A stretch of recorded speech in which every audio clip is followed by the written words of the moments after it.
after the whistle starts at Mansion Park in Altoona, where this happened. Mifflin County running back Joshua Cruz in cruise control down the sideline. Look at that cutback move in field, dancing on his own all the way to the end zone for a Mifflin County touchdown. Let's take another look at that right there. He hits the hole and then explodes upfield and sends Altoona defenders flying on that cutback. We'll have to see if it's enough for the Huskies to pull off the upset. Get ready for more plays like that because the playoffs kick off this week in District 6. I'm Andre Magaro. We'll have more on the action in Altoona along with the rest of a thrilling start to the postseason. And I'm Jake Starr. Postseason play is underway in Central PA, with every team in action tonight dreaming of one thing, and that's winning a ring. After the whistle starts now.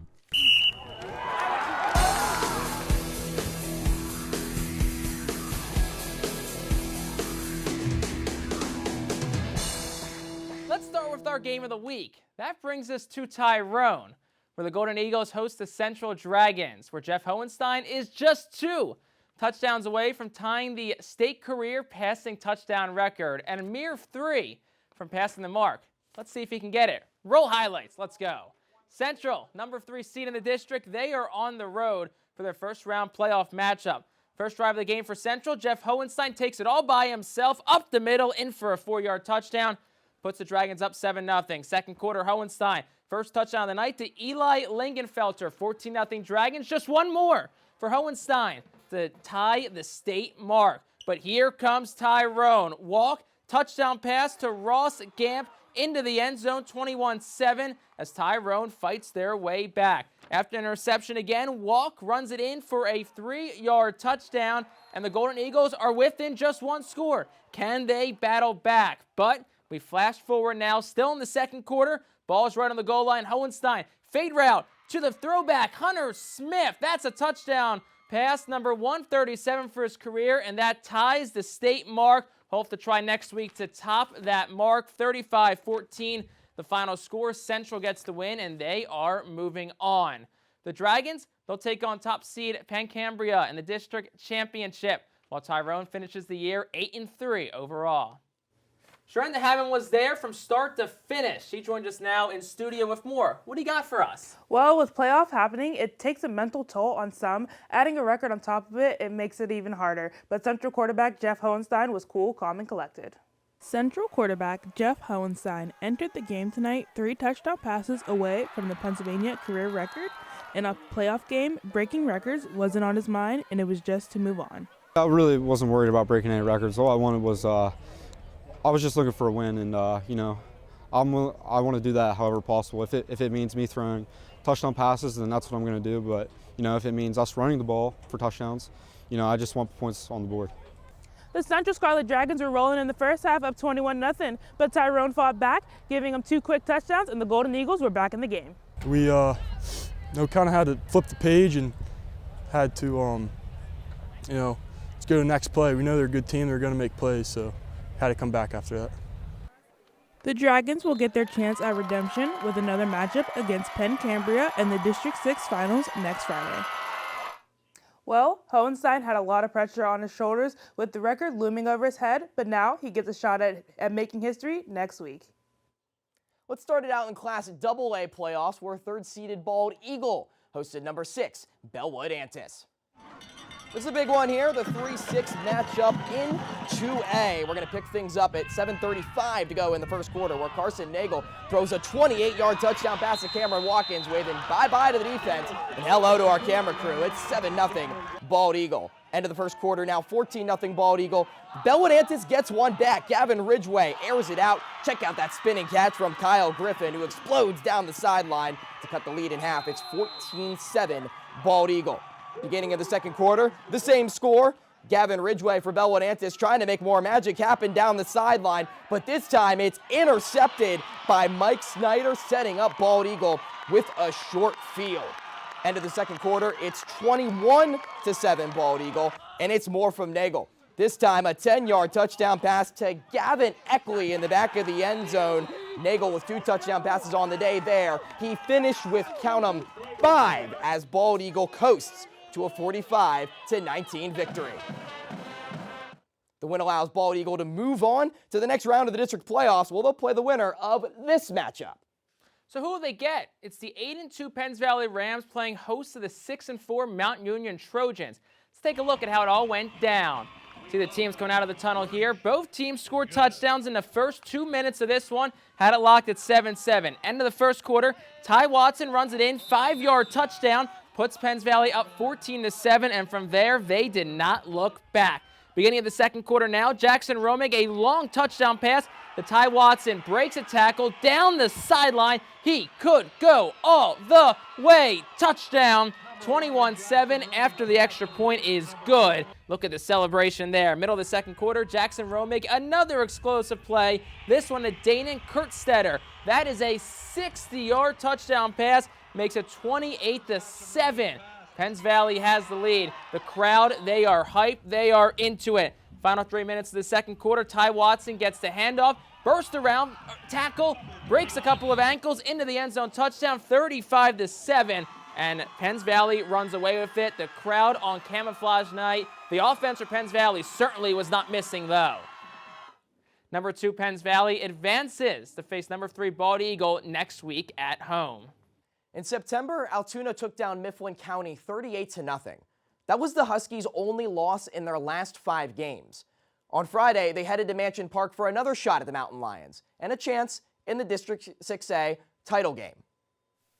For the game, Huskies certainly with a heavy heart. Their former head coach passed away this morning, Scott Seckler. The players held a memorial by handing flowers to his wife, Tamara, followed by a moment of silence before the game. Seckler was a 2018 Mid-Penn Colonial title winner with the Huskies, and the two teams looking for a shot in the district title game this week. Opening drive of the game started out pretty well for Mifflin County. Landon Eichhorn, a 7-yard touchdown pass to a wide-open Isaac Wilson, made it 7-0 Mifflin County early. Now in the second quarter, 2nd and 4, and you've already seen this. It's our play of the night. Once again, Joshua Cruz explodes down the sideline, back in field. Watch out. Defenders go flying. It's 14-7 Mifflin County. Late in the second quarter, 1st and 10, Altoona would respond in a 14-7 ball game. Brennan Freewald flips it out to Julian Hazelwood, who punches it in from 14 yards out to tie the game at 14. Middle of the third quarter now, Altoona's up 21-14. They miss a field goal to go up by 2 scores. And on the next play, it's Eichhorn to Wilson again. This time, it's an 80-yard connection to flip the game on its head. 5 minutes to go in the third quarter, we're tied at 21. The two teams would exchange field goals in the fourth quarter before Alex Yost punches it in from 13 yards out on the final drive. 34 seconds to go. Altoona takes a 31-24 lead. They go on to win by that score. And with the Mountain Lions' victory over the Huskies, they now face State College for the 6A District 6 Championship. Let's take a look at some other scores from around District 6. Penns Manor, the 1 seed, takes down 8-seeded Glendale 21-7. Meanwhile, Northern Cambria all over Moshannon Valley. Jump ahead, West Shamokin falls big time. The Richland tonight, 48-6 the final. And Westinghouse also a blowout victory over Chestnut Ridge, 48-15. Next up, Portage hit the road to take on Juniata Valley, looking for the upset. Can they get it? Here we go.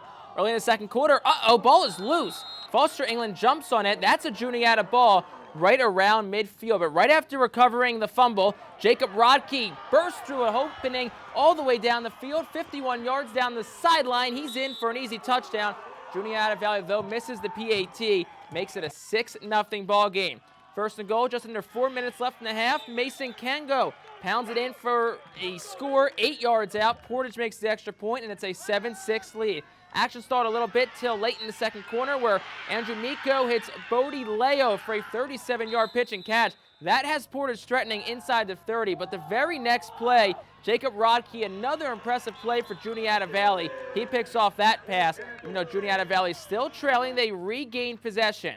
2 plays into the next drive, Juniata Valley gives the ball right back as that ball hits the ground. Portage picks it up, and another chance at scoring. Portage had a couple of opportunities late in the half to try and score. This one tips off the hands of a player on offense. That makes it 7-6 heading into the halftime break, and then 26 the final. Portage does go on the road and pull the upset, and they'll play the winner of Penn's Manor in the District 6 1A semifinal.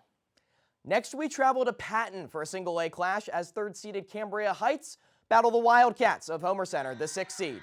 Game was scoreless until late in the first quarter when this Wildcat from Tanner Tribus allows him to take it to the right side and all the way into the end zone. 7-0 Cambria Heights. They're the first on the board. Later on in the first quarter, Ty Stockley is looking. He finds Tribus once again. This is a 40-yard pass play that sets up Cambria Heights in the red zone. From there, they would pitch it to, who else? You guessed it, Tanner Tribus. He's going to punch it in and double the lead to make it 14-0 Highlanders on his second score of the evening.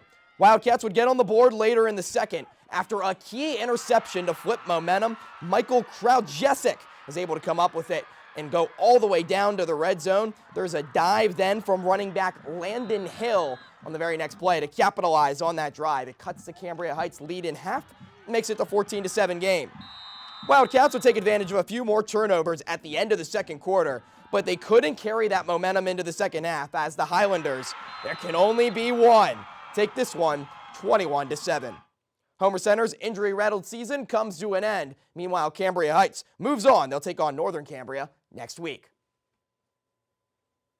Coming up, Penn State looks to rebound after falling to the number 2 Ohio State Buckeyes. But first, we'll take a look at some scores from around PIAA as the first round of playoffs wrap up. We'll see you right after the break.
What's up, all? Thanks for staying up with us, and welcome back to After the Whistle, brought to you by Com Radio, Center County Report, and Penn State's chapter of Awesome.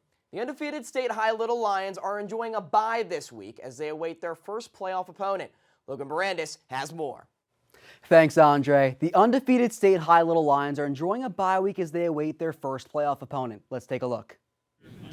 For the first time since 2008, the State High Little Lions finished the regular season undefeated. Now, they prepare for the playoffs. After being the underdogs during last season's playoff run, the Little Lions are among the favorites to win states. But what's the biggest change from last season? After a quick costume change, State High coach Matt Lintel explained that they've learned to play more as a team.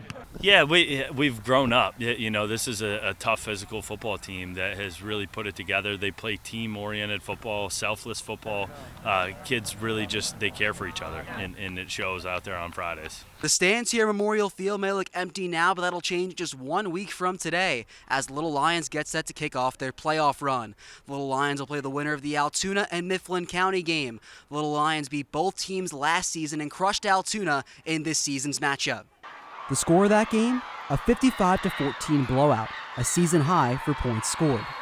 But now the focus is on the present for State High, and despite not knowing who they're playing just yet, quarterback Finn Fermanak explained the team's mentality has not wavered during this week of practice. I mean, it wasn't as serious as most, like physical-wise, but we were definitely there mentally as much as we usually are. And we definitely were preparing for both teams and preparing on ourselves and working on ourselves. I'm Logan Barandis for the Center County Report. That first opponent will be Altoona next week following their last-minute victory tonight, which you saw earlier. Thanks, Logan. Let's look into the collegiate ranks now, where Penn State suffered a tough loss against Ohio State last weekend, but the Nittany Lions look to rebound against the unranked Indiana Hoosiers. Austin Groft has more on the Lions' upcoming matchup. A home loss to Ohio State set the Nittany Lions back to 15th in the college football playoff rankings. Quarterback Sean Clifford threw 3 interceptions, including a pick 6 that boosted the Buckeyes' lead by 20 points. I mean, obviously, we can all pick out the things that we got to improve on in terms of the mistakes and things that we need to eliminate. But I do think the last 2 games, Sean's also made some big-time plays. I think we talked about a couple of the throws in the previous game, not this past one, the one before. But he's made some big-time throws, so that's part of it as well. The Nittany Lions were unable to force a single turnover against the Buckeyes, but this weekend they face Indiana quarterback Connor Bazelak, who has 9 interceptions on the season. Penn State safeties Jair Brown and Zakee Wheatley have snagged 5 of the team's total 7 interceptions this season.